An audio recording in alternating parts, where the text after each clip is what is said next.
Hello, this is to go over Sidwell's Farms application. Farms meaning Farmland Assessment and Resource Management System.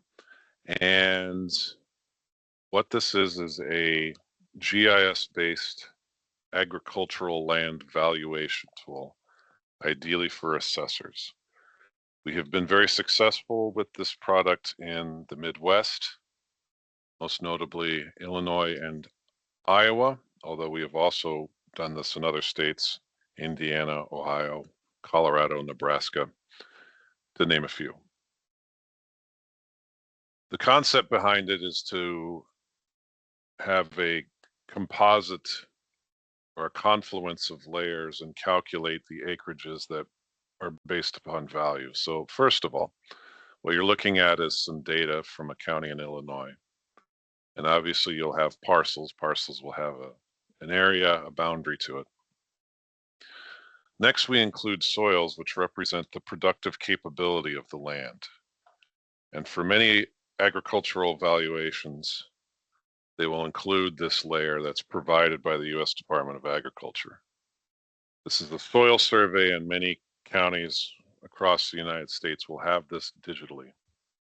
These include soil codes, which are also published by the state of Illinois in this case, or in other states that will have values attached to a particular soil type.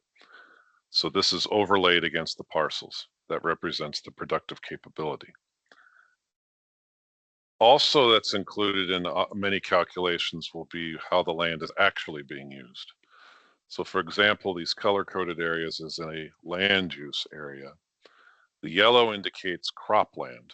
So that land has been identified using the aerial photography or other means to show how the land is being used. And there'll be certain categories based upon how the land is being used and what value they will have in the valuation. Obviously, if it's being used to grow crops, it has a much higher value than if it's only being used for a home site. So you'll see a variety of different land use types. Farms allows for a wide variety of different land use types and methods of valuation. Also included in this will be a flood layer. This is a bit exclusive to Illinois, but it does show that there are ways to bring in additional layers as part of the calculation. In this particular case, and you'll see these blue shaded areas, these are taxpayer provided areas indicating a area where flooding happens within a 10-year span, and then the amounts of acreage that usually gets taken away from it. So that's included in the calculation when evaluating the land. Most often these layers are included in the farms overlay, which is accessed using the Sidwell tab here in ArcGIS Pro, and we click on this tractor. The farms overlay is what's used to take all these layers and create the unique combinations of acreages needed to value the land. So for example, if I just point to this particular spot right here, we know this is parcel 403. It's in this soil type, B83, B2, and also because it's yellow, that means it's cropland. And this area would be added up, and this area, and this area, and so on and so forth. And GIS does this very well, not only quickly, but consistently. Consistent calculations every time you run it. There are two methods that can be used to do it. First off, you'll see that this is broken down into a series of townships and sections. This is in particular how this county's parcel number is broken down, completely configurable by the application when setting this up, so that there's a meaningful folder interactive method of finding the parcels that you need. In this case, if I want to go to parcel 6, area 6, section 27, block 300, which will be this area right here, and I want to run an overlay on these particular parcels, I can check the boxes here. I can do an entire block, and I can also go up to the top here do the entire county if I wanted to.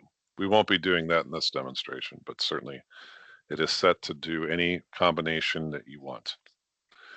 We also include an interactive method of doing it. So if I take this and interactively draw a box like so, it will pick the parcels that are in here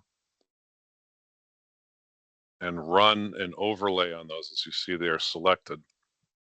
And then after a few moments, it will complete the overlay process and take all of those calculations and move them into the reporting system. For the most part, that's how this is set up.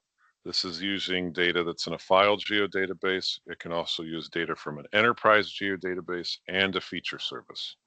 All three methods are available to be used here in farms.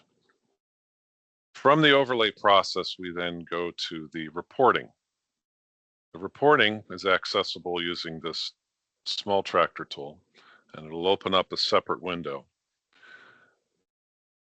Most people, when they run the evaluation, there will be a two-step process. The first being what's called area distribution. I'm going to select this button. What it will do is it will look at all the parcels that were processed on the map here. And it checks to see if there is a significant difference between the recorded and the measured acres.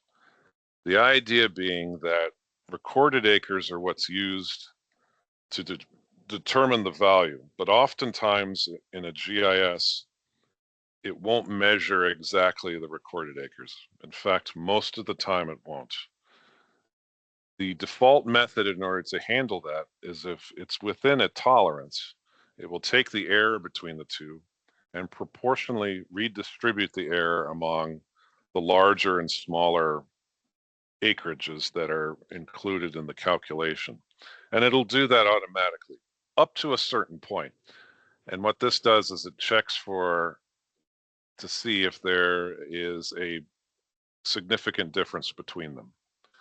Now, as we see here, we have 13 successes, meaning that the recorded and measured acres are close enough to just run it. But then we also have one tolerance error. Now that tolerance error, if I click on it, we will see that the recorded acres is a bit different than the measured acres.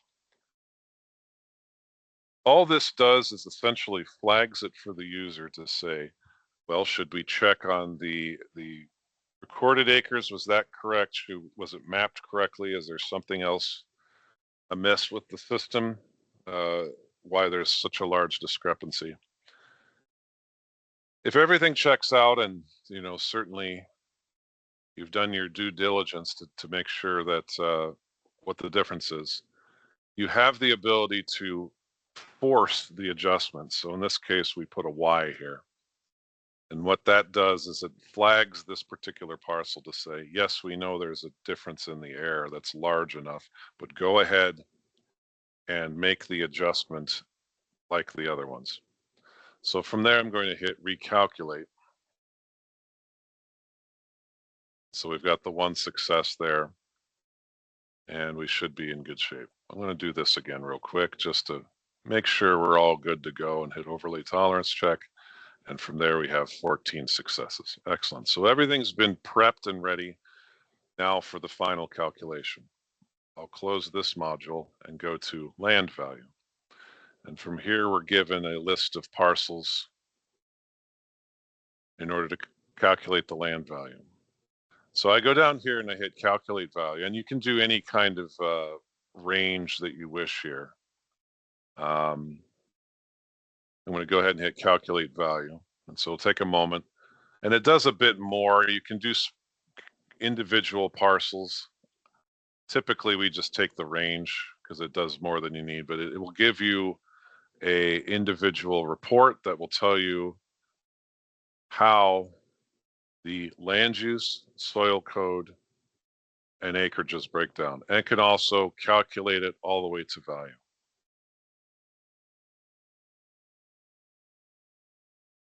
There's changes you can make to the report so that if you want to see individual parcels, let's see, I think you can do that through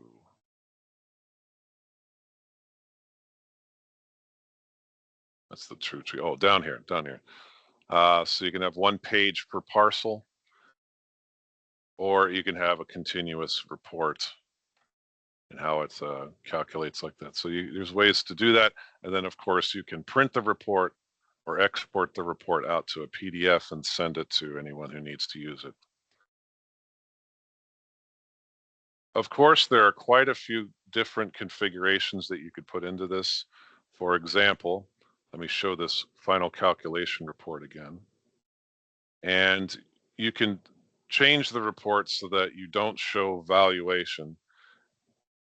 In many cases, users will use this program simply to come up with the acres, but take those acres and either enter them or import them into a mass appraisal system or a CAMA system and use that to come up with the values. That's certainly an option in many situations we have with different customers. Some will want the values on there, some won't. And then, of course, you have the ability to make adjustments to soil values. So for example, and this is, of course, Illinois, but this right here, this value indicates the value of the soil type, and then this is the soil code and description. These can be updated at any time. So if you have new values that come in from the Department of Revenue or whatever agency is responsible for that, you can make adjustments to these values and make your recalculations. As far as other tables you can use, we have a land use table. This indicates what the value of land use is. It typically calculates it as a percentage of the whole. So for example, we have this cropland, which is 100%. These mean 0%, so these will be blocked from having any additional valuation added to it. And then these have a fraction of the whole, as you can see with the percentages, the way that land use is calculated. In Illinois, slope is important, so that also includes a slope and a midpoint table, and a variety of other tables that are in here that are important for updating and managing farmland system. Other reports that are available, if we open this, we have land use summary, we have soil summaries, a series of reports that are available on here. We also have an export routine where you can export out to, let's see, final calculation or final calculation without values, and have a series of different methods in order to export the data that's needed to go into another system if need be, or another database table of some kind. First off, we can do it by Excel. Let's say we do parcel number here, and I can hit export. This will take a moment or two. And I'll just put this as Excel test. Hit OK. Now, I'm going to open that up my other machine. And as you can see, it'll produce this as a series of data rows and columns. So that can be consumed. And also in Excel or Access or SQL, you can use this table to format it exactly how you would need it to prepare an import to another system. Or generate your own reports from it. The data is all accessible. A series of business tables is available in SQL Server that includes all of the business tables used by farms, and all of them are accessible for additional reports or extractions that are needed for your system. So farms is a completely open system. The data is yours to use and add value to for products and communicating valuations to other people.